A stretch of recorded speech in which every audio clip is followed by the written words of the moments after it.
মাননীয় স্বাস্থ্যমন্ত্রী মহোদয়, আপনি ভালো মানুষ, আপনি সৎ মানুষ, আপনি যোগ্য অভিভাবক, কিন্তু মাঝে মাঝে কান শুনলেই আমরা শুনতে পাই আপনার মন্ত্রণালয়ে আপনাকে ডিঙ্গিয়ে সাম্প্রতিক সময়ে একটি কাজ হয়েছে, সেটি হলো গণবদলি। প্রিয় চিকিৎসক ভাই বোনেরা, আপনাদের আন্দোলন সংগ্রাম, আপনাদের দাবি দেওয়া, আপনাদের মান মর্যাদা সব কিছুর ব্যাপারে আমরা ওয়াকিবহাল আছি। আমরা আপনাদের স্বাস্থ্য সুরক্ষা আইন নিয়ে আমরা কাজ করে যাচ্ছি।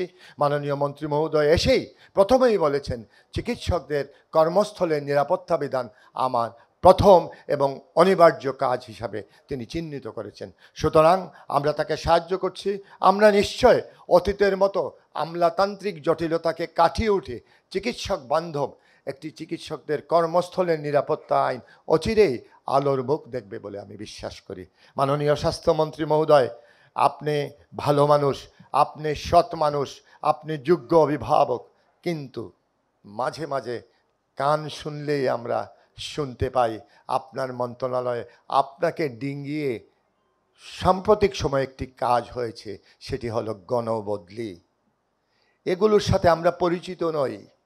আমরা জানি মন্ত্রণালয় মন্ত্রী সর্বে সর্বা, warrant of presidents, rules of business সব কিছুই মন্ত্রীকে ক্ষমতা দিয়েছে। আপনি কার দিকে তাকাবেন? আপনি তো মাননীয় প্রধানমন্ত্রী নিয়োগকৃত মন্ত্রী, আপনি তো আমাদের মন্ত্রী। সারা বাংলাদেশের 1,20,000 চিকিৎসক এবং আমাদের সকল স্বাস্থ্যকর্মীরা আপনার পেছনে আছে। আপনাদের ভয় পাওয়ার কিছু নাই, আপনারা এগিয়ে যান। আমরা নিশ্চিত আমরা কাঙ্ক্ষিত লক্ষ্যমাত্রায় পৌঁছতে পারব। প্রিয় সাথীবৃন্দ, সকলেই ভালো থাকবেন। আপনাদের আগামী দিন সুখময় হোক এই কামনা করছি। আপনারা বিজ্ঞান মনস্ক হয়ে মাননীয় প্রধানমন্ত্রীর যে ইচ্ছা গবেষণা কাজে নিজেদেরকে নিয়োজিত করবেন,